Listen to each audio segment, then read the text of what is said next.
I got the invitation to go on this Armed Lutheran radio show, though. You know this guy? Have you seen this? There's two things that I would like to say that make me feel safe. Number one, the fact that there is a radio show called the Armed Lutheran Podcast somewhere in the world. That makes me feel safer.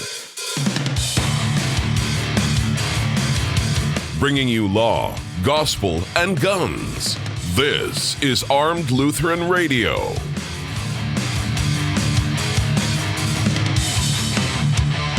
Hey folks, welcome to Armed Lutheran Radio, a show about guns, hunting, competitive shooting, the natural right of self-defense, and what God's Word says about the issues surrounding gun rights and gun ownership. Let me adjust my headset here.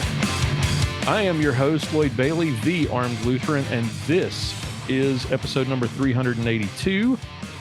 Let me explain to the folks what's going on, because what we are doing, if you are listening, is we are having our online hangout. And we were supposed to have our monthly online hangout in October.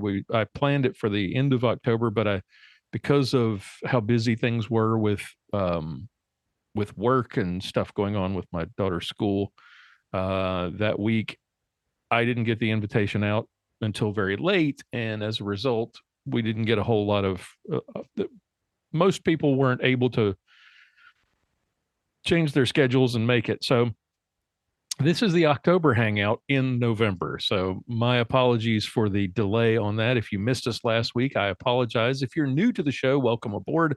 Thank you all so much for making Armed Lutheran Radio a part of your week every week. And thank you to the members of the Reformation Gun Club for making this show possible.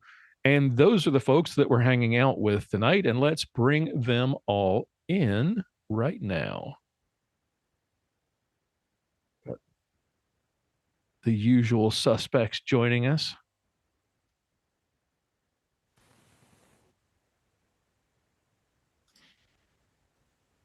Pastor, how are you? I'm doing all right. Ken is in the Star Chamber. Not sure what's going on there. Hey, Steve, how are you? Evening, gentlemen. Evening. Good evening. Justin's back. I have to wait for the play to be over. Right about now, let's see, it's 8 o'clock, so I would be busy reacting poorly to a day scene. Gotcha. Okay.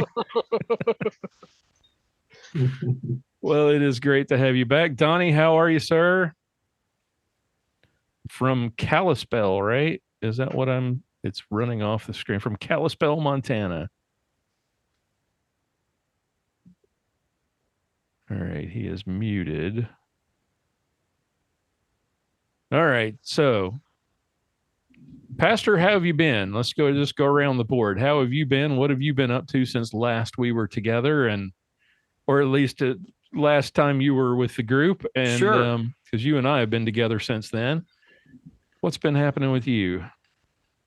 Not a whole lot. Well, I guess it depends on who you talk to. You only work one day a week, right? That's right. I only work one day a week. And I still can't seem to find enough hours in the day to do everything I need to get done. We did go to my oldest daughter's first college visit on Monday. Ooh. So how'd that go? It went very well. Going into it, she sounded like maybe she had a few reservations, like she might be persuaded to look at other schools still. But after the visit, she's like, nope, I'm going to Concordia Seward. There's no question about it. All right. Very good. So she's going to be pre-med, and her hope is to play soccer. And their team this year, Concordia Seward, they just finished their season. If they would have won their last game, they would have gone on to the national championship tournament. Nice. Yeah. So they have a pretty good team. And so that was kind of the straw that broke the camel's back as far as this is where I want to go because they've got a good program. I think that was part of it, but no, it's a big part of it. Being a faithful Lutheran university having a excellent pre-med program had a lot to do with it. Yeah. So, and with this whole soccer thing, though, we have to start recording games, which gave me an excuse to go buy a really nice mirrorless camera. So, okay. Yeah. Yeah. And I'll just have to figure, it's supposed to come tomorrow, and I'll just have to figure out how to use the dang thing. So where is Concordia Seward related in relation to you? About a 4.5 hour drive. So that's not bad. About 300 miles south by southwest. So your daughter's not going there, is she? Yep. Oh, that's too bad. Horrible place. Not a bad theology. And they're the only Concordia right now that is, well, aside from Irvine, that still has a solid theology department. Keep her away from Summerfield. He's a former DP of Nebraska. Yeah, I was in the Nebraska district, so I'll just let you know. So, might be some fun debating going on there in the theology department. I'm sure she'll be well prepared for it, being the pastor's kid. We don't have a Concordia University here in Texas anymore because they basically are garbage and have completely crapped all over the Concordia system and the Lutheran confessions. So I think Concordia, Texas is aligned with Concordia, Montreal, if you've been watching the news of what happened up there. Yeah, I did see that. I've in recent months, I decided, since Elon is in control, I'm back on X, but only to my great. I'm reminded every time I connect to that stupid app of what you said. I think it was 8 years ago when one of the first episodes we ever did, and you talked about you don't have to jump into a sewer to know that it's filthy. It's right. It's free filth now. Apparently, they don't censor the filth as much as they used to, but it's still just it's horrible. They're filthy and proud instead of trying to hide their filth. Right. Well, Ken, how are you, sir? He's muted. Oh, I'm doing fine. I'm kind of a long-time listener, and so I figured I'd jump in the Hangout. I usually binge listen to the podcast, so I'm just before the beginning of the 2022 election. Oh my gosh! Okay. So Are you working your way backwards, or are you? I work my way forwards. Oh wow! And so what I do is I load up a USB drive with podcasts, and I just binge on that. And I do the same thing with Issues, etc. They're 10 years behind, and it's really fascinating to see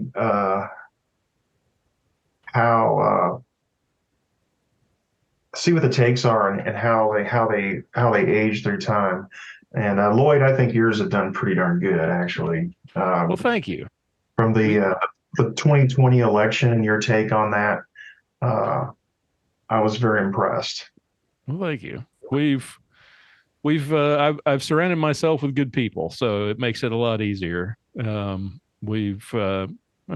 really proud of what we've done for. Gosh, I was just thinking about this today. We're going to start. Is it, Pastor? It's going to be 9 years. Start our 9th year, right? Starting January. Yeah, I think so. Holy cow! Yeah, I was at the GRPC in 2017, Lloyd, and I didn't even see you. Oh, that was such a great. Yeah, great. I met Mark Walters there, and a whole lot of people, and there was that little guy, and I wanted to shake his hand. He was the reporter. I forgot who his name is, but he just looked too fierce. I didn't want to touch him. The little guy. I'm trying to remember who he is. He's the older fella. The dwarf. Who? The dwarf. If you've read the book. Yeah, he's the little one, but I found out about this podcast on Armed American Radio. Oh, cool. And you came on about 3 or 4 years ago, And I said, no way.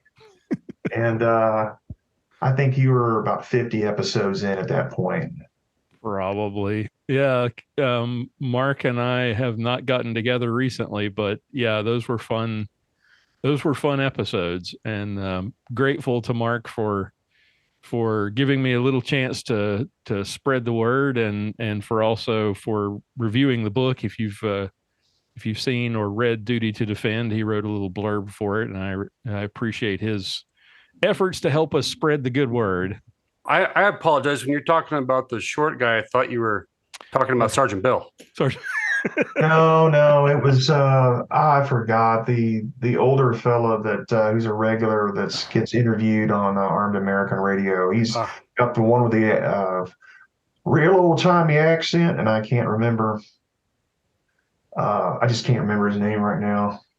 The little guy with the old timey. When you said the accent, I was thinking He does. He's a magazine editor, and Dave Workman. I think it was Dave Workman. I didn't realize he was that small. Or maybe it wasn't Dave Workman. I think it was Dave Workman. It could have been. When I met Dave, he spoke to AmCon, which is something that we started doing. The Self-Defense Radio Network, Paul Lathrop set up an alternative mass media event the day before GRPC, and it started in 2017 in Dallas.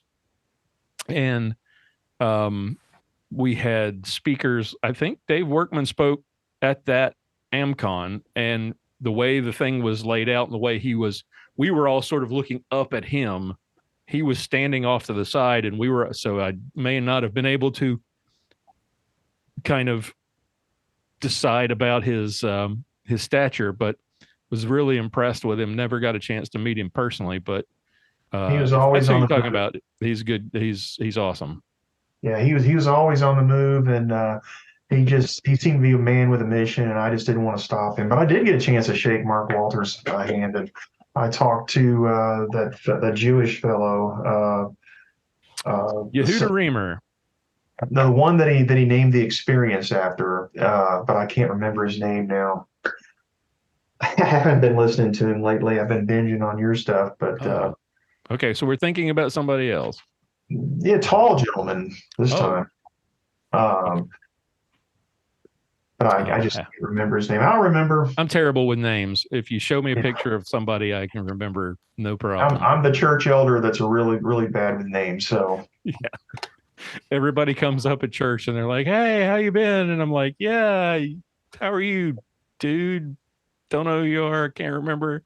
I'm terrible. So that's just until I get talking to them a little bit, and then I can figure it out. It takes me a minute with some people. But once if I've met you and I see your face, I'll remember you forever. But if somebody throws a name at me, I'm horrible. I am absolutely horrible.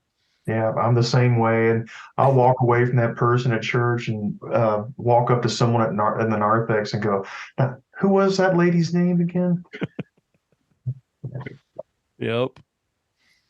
Steve, how are you, sir? How are things in Virginia?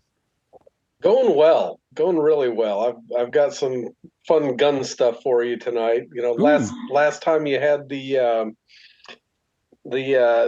online hangout, you ended up talking about the scout rifle for half the night, and I really felt like, oh man, I can't believe I missed this one. But oh well. Yep. So I knew I can't miss it anymore. Well, I'm glad you're here. What have you been up to since we were last together? Well, shooting wise, I've been playing around with a new rifle, and the Sig Cross that I ended up in possession of that with a really wild story. If you want to get into that at some point tonight. Ooh, but, okay. Yeah, I pulled off the most epic trade I've ever done in my life. And this time I was on the good end of it. I'm usually at the wrong end of an epic trade. Somebody else is telling stories for years about the gun they got from me. But This is a fun one, but I've been able to do some long range shooting lately. Nice. Getting ready for hunting season. So yeah, everything's going great. Although we don't have a pastor at our church, we're still very irritated. We've had 2 people return our calls in the last couple of months. So we could use a pastor right now. Okay. And you're in. Give a plug for your church, and if any pastors are listening who are available, or anyone involved with that process might hear. Redeemer Lutheran in Fredericksburg, Virginia. We're about halfway between Richmond and Washington, D.C., and I guess mid to large size church. I think we have an average Sunday in the neighborhood of about 200. Very, very family friendly church. It's bizarre how many families we have. I'm just not used to seeing that many kids at a service. So it's a wonderful place. This place got me into the denomination. They got me from the Episcopalian. So it's a great place. Very, very happy with it. Excellent. All right. Justin has not been here forever. So tell everybody what you've been doing since last we were together, because it has been a while. And it has been. And it's a lot of it is just play nights, doing the Great Passion Play, acting in that. I've also been working in the Bible Museum. A lot of interesting people come through, a lot of great outreach opportunities. People always interested in the word. So a lot of great opportunities to share there. I actually was going through the stacks and found an 1898 copy of Luther's Smaller Catechism and Augsburg Confession in German.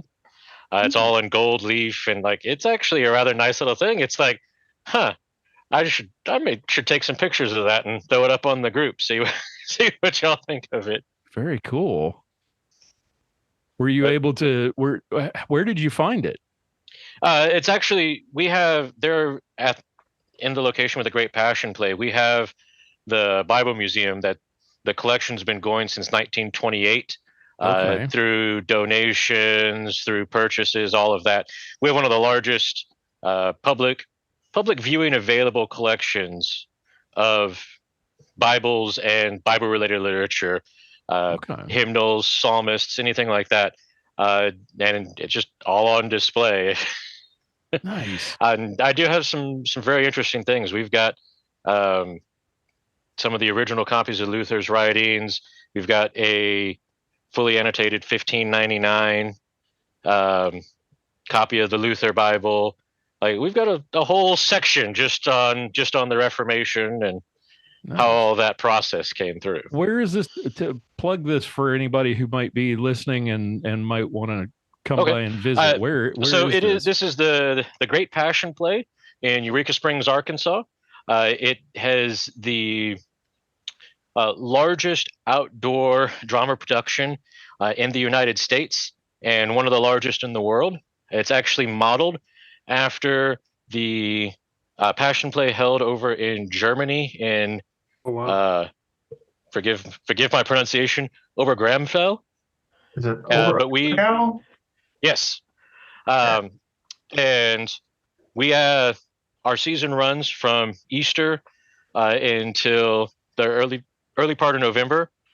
Mostly once it starts snowing, it's kind of hard to be as an outdoor drama. But we do the full Passion of Christ. We have go through the triumphal entry all the way through. So we do it 3 nights a week, Tuesdays, Fridays, and Saturdays during the play season. I'm in it. I play Judas. All my family's in it. So my wife, she's been running in the control room lately. My son, he's been doing, Lantern Boy, Dead Child. So he's one of the children that the Christ figure will rise from the dead, and so yeah, it's a family thing for us, and kind of our church has a lot of people in it. So yeah, it's we know a lot of the people on cast, and a lot of people who run it, and it's a great time. And aside from the Passion Play, we also have the Christ of the Ozarks there. We have the Bible Museum. We have the Holy Land Tour, where we have a recreation of the Tabernacle in there. We have recreation of the Sea of Galilee. During the play season, we have costume actors down there delivering, full teachings, around the Tabernacle, around all these different places that you would see in the Holy Land. Very cool. It's it does everything. We do everything. Now, is the museum, I would assume, is not restricted to just the Easter to November? Is it open year-round? No, the museum is open anytime the property is open. Okay. So that's always available. Typically, I say play season as more people come to watch the play, and then we also have the Bible Museum. We have the Sacred Arts Museum. We've got a little bit of everything. So. All right, cool. And no terrorists. I mean, we're in Northwest Arkansas, so it's a little bit. You really got to want to come here, right? You're not just going to pass through. Yes, exactly. All right, let's see if we can get Donny unmuted and see how he's doing in Kalispell, Montana tonight. How are you, Donny? Doing pretty good. Been hunting all week. Did some shooting before. Only saw one legal animal. We did get to see a cow elk tonight, but they're not legal. We saw probably over 200 deer, and I was in Eureka Springs about 3 weeks ago.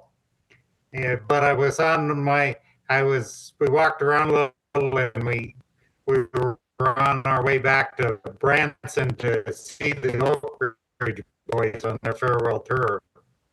Took the train down to St. Louis, rode, then we rented a car and took Peter down there for his reading break at seminary, and went down to where he worked this summer on his summer vicarage, and he's excited about going on his regular vicarage. But when I did some shooting, muzzle loader season is coming up in Minnesota, and I was able. I got a 1-inch 50-yard group with my muzzle loader, so I feel pretty confident with it. Good deal. All right. I am going to mute you for now because you're breaking up a little bit. I'm glad you're here with us. Hey, Stuart. Hey. In the great state of Florida. How are you? Yes, I'm doing well. I was filling in for pastor at church, and there's a guy from SEM. He was a 1 year when I was my 4th year. I couldn't remember who the hell he was. He went from being single to have 6 kids. Good for him. I don't know if you know Brandon Froyland, John. No, I don't. I think you were gone, and then he came in. That's why. Yeah, I think you were already graduated. Yeah, I was a year ahead of you. 1 year ahead of you. Yeah. So anyway, could not remember who he is. Who are you? I have an excuse. I'm old. Anyway, I went and took my concealed weapons permit class, even though I don't have to have that here in Florida, but I took it anyway. It's always good to have, and I'm doing a brisket tonight. Ooh, nice. And I'm rendering the fat right now, so if I run away, that's where I'm going to make sure the fat's not doing anything bad. We will totally understand if you quickly disappear from view. No worries. And Dan, for crying out loud, it's been too long since you've been here. How in the world are you? I am doing well, actually. I've been busy, as I'm sure you can imagine. That's why I haven't been here. But no, I'm doing excellent. It's wet and stormy here in Washington, and that's okay. It'll end soon, another 7 or 8 months, and it'll be summer for a week. What's the biggest thing that's been keeping you busy? Well, I'm working on a new position at my job, and I had nobody to work for me, and I need a bunch of people. So I've been trying to hire people. I've got some great people now, and it's wonderful. So we're just moving forward and doing our thing. So it took a while to get all that squared away before you had some free time again. Yeah. Oh, it's hard to find good people. I mean, you can find people all the time, but good people that actually are interested in making a difference, they're a little bit more difficult to come by. That seems to be a common theme I'm seeing pretty much everywhere. It doesn't matter whether you're talking about just basic menial service jobs all the way up. Finding somebody who will put in the work and take pride in it doesn't seem to be as easy to find folks nowadays.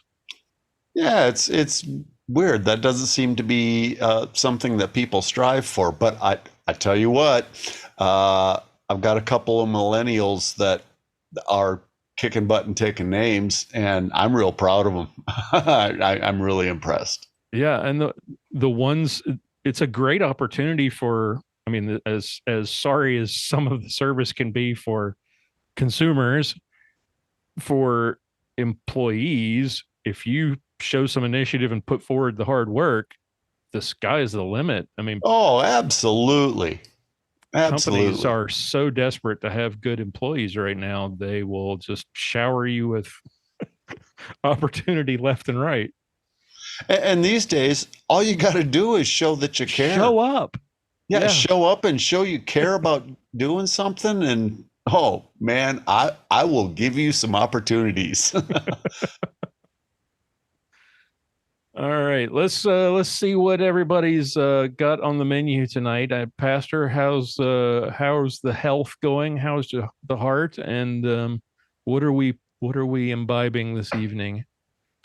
Well, I was imbibing decaf because oh Lord, I'm not supposed to drink alcoholic beverages anymore, and I guess I'm getting old because if I drink caffeine this late at night, I won't get to sleep till 2:00 in the morning. So, health is doing just fine. Good. I've lost like 25, 30 pounds, and excellent. I'd like to lose some more. Wouldn't we all? Yeah, I hear you. I'm last gasp of summer guy. I ran across this I don't know even know where I saw it. I decided to do a whiskey orange crush. So it's not orange crush soda. Ooh. It's orange juice and lemon lime soda and whiskey, and it's supposed to be a little dash of triple sec, but I didn't have any triple sec, so I think it could actually use it. But it's good. So we're back to being like 80 degrees every day, so it's still basically summer around here. Ken, how about you? What's on the menu tonight? Well, nothing special tonight. I might have had a Defender coffee tonight, but my wife just walked in, and I wouldn't mind having one of the adult beverages, but my gastroenterologist told me to take it easy on the esophagus, so I'm kind of having I listen to all these great things you guys drink on really, really interesting things, like tastes like wine, but it's got mocha and it's got some chili peppers in it, and it tastes like Mexican hot chocolate, and like, yeah. Some of Michael Seuss's recommendations in here when he's on. Yep. Right. Steve, how about you? I have a local one, Bowman Brothers. Small batch, Bowman Brothers. This is brewed distilled here locally in Fredericksburg. So if you were to become pastor of our fine congregation, you could, you could have a local distillery with Bowman Brothers. Hang on, let me get my resume ready. Right. Bring it, man. Bring it. Justin, how about yourself? So we've got the Sonic drink. That's just Fanta, and I will be back. We've appropriate today. Heaven's Door double barrel whiskey here. Nice. So this is I believe that's Bob Dylan's tie-in. I think it's his whiskey. I was working with the gentlemen from distillers from Angel's Envy and Breckenridge on it. So okay, it's good stuff. Nice. Let's see, Donny, how about yourself? Since you're on a hunting trip, are you abstaining? Say again. I'm sorry. I'm just drinking water tonight. I'm drinking water tonight, but I've got 3 bottles of Glacier Distillery that I picked up at the distillery last Saturday. I got them sitting right next to me, but I don't want to open them up before I bring them back. There's some Huckleberry whiskey in there, jalapeno whiskey in there, and I got some North Fork rye this time, which one of the gentlemen on here told me about it several meetings ago. But that's what I'm. And my you're said lay off on all the spicy stuff and caffeine, and I'm really wonder what there is to drink or eat. Okay. You were breaking up a little bit. What he said.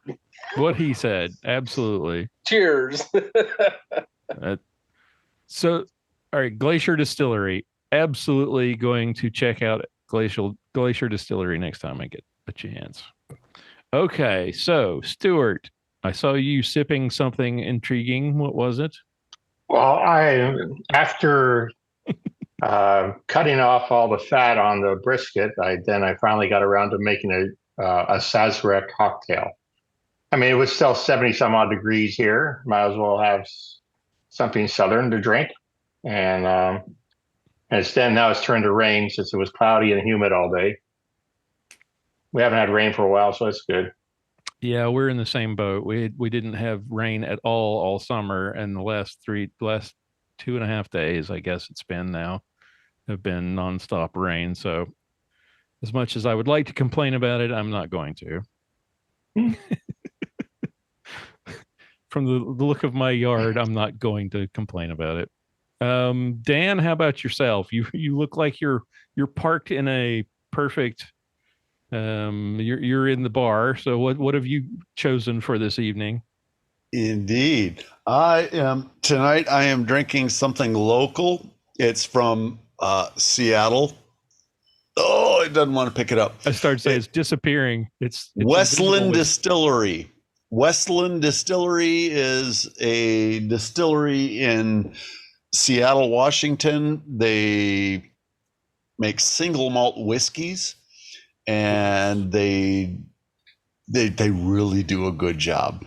Okay. I actually got turned on to them years ago. They called out of the blue. They had a piece of equipment that they used at their company that I happen to specialize in, and they found my name on the internet and called me and said, "We need you to come fix this." I came to fix it, and oh my gosh, it smelled wonderful in that barrel room. It was just, and they gave me a tour, and I couldn't taste anything at the time. I was wearing a uniform, and yeah, the company frowns on that. Generally, but I came back the next weekend, and they gave me the whole shooting match of, hey, try this, try that.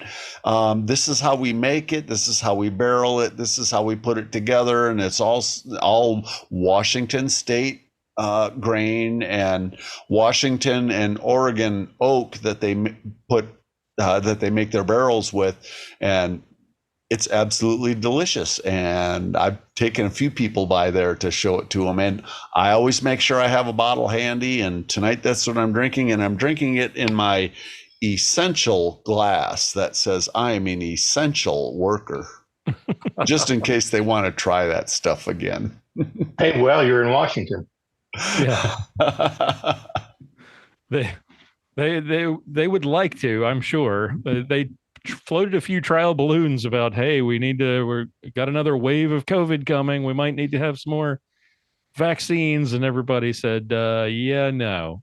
So. Well, actually, it's interesting. Some of the churches in the area are saying we need to protect our people, and they're getting ahead of any mandates and saying we are going to be proactive in protecting our people.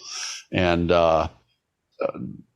any idea in what way? In protecting them from the mandates or protecting them from COVID? What are we talking? They're going to protect them from the evil germs that exist in the world. Uh-oh. And I'm not inclined to attend their churches, but I'm certainly willing to discuss their reasoning with them. COVID is the reason that I'm no longer Episcopalian. They basically shut us down, and the church that I landed at was the only church that I could find that had weekly communion that was open. And they took on the attitude of, okay, we've got all these mandates. How do we get around it, but how do we still serve our people? And they did just an absolutely amazing job at figuring out how to serve people in spite of mandates and in spite of all this other garbage. I was so impressed. Serving people is what the church is all about. And actually, I've for the last month or so, I've been attending a church that during all the mandates, I attended and I was shunned to another area and everything else. But they're good because people. You refused to wear the mask, or? Oh, I don't wear masks. So that's why they were shunning you? Yeah. And people that weren't going to wear masks were put in a different area, and then they broadcast everything there. And I was a little put off by that, but the message is great. And the people that I've met there are great. And actually, I've been, like I said, for the last month or so, I've been attending there occasionally. And it's interesting to talk to them because they do have a great biblical perspective. And, I'm trying to ignore the fact that I was shunned for not following the rules, but I get it and everything else. And I'm trying to let that go. Just hand them a copy of the Cochrane Institute study and it's hundreds of thousands of data points that show that these stupid things don't work. Masks are for two people. John, I have all kinds of data that I can throw at them, but it's hard to jam something down someone's throat that you're really trying to respect and trying to get their opinion on. Yeah. Well, plus, they've been conditioned. But I will. So they were conditioned for so long by the government, by the media, that you're all going to die if you don't wear the mask or if you don't get the vax. Or you're going to kill grandma. You're going to kill grandma. Oh, that was the big thing. We're already treading on thin ice as it is right here, because I got another notification on another 3-year-old episode that got pulled down by YouTube. Gosh. Oh, good golly. And it was an online hangout for. Was this something I said?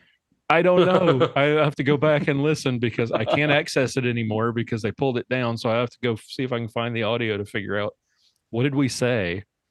But yeah, I mean, they're still pushing this stuff. We probably said something like Jesus is Lord or something obviously we racist. Probably said exactly what we just said about 30 seconds ago about masks not working, and that's probably enough because they cited the WHO and CDC and all this stuff, and that's typically what it is. If we said anything about not getting the vax, we probably is why we got taken down. Well, as long as we vote for Joe Biden this next election, I think everything will be fine. Everything will be great. Fantastic. We'll have the if I may relate, during our church, we're in Houston, and LCMS congregation, and we shut down, but we had the choir come in to do the live stream to support the hymnody that we would sing for it. And I remember, I was in the choir at the time, and I looked down from the choir loft, and there's about 35 people in the pews, and that they just kept coming. We closed the church, but they kept coming. And within 3 weeks, we had 50% of our congregation showing up. Nice. And eventually we just reopened the church officially, but you couldn't keep them away, and you couldn't tell them to leave. And our congregation has some high-risk people in it. We got some people that are older in there. They came anyway.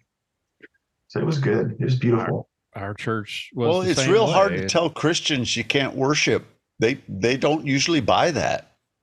Well, the phrase that our pastor ended up using is, he said, all right, the mandates are over, the mask mandates are over, but I got to tell you, if they ever reimpose these again, I will come up here and tell you that the state has reimposed the mandates.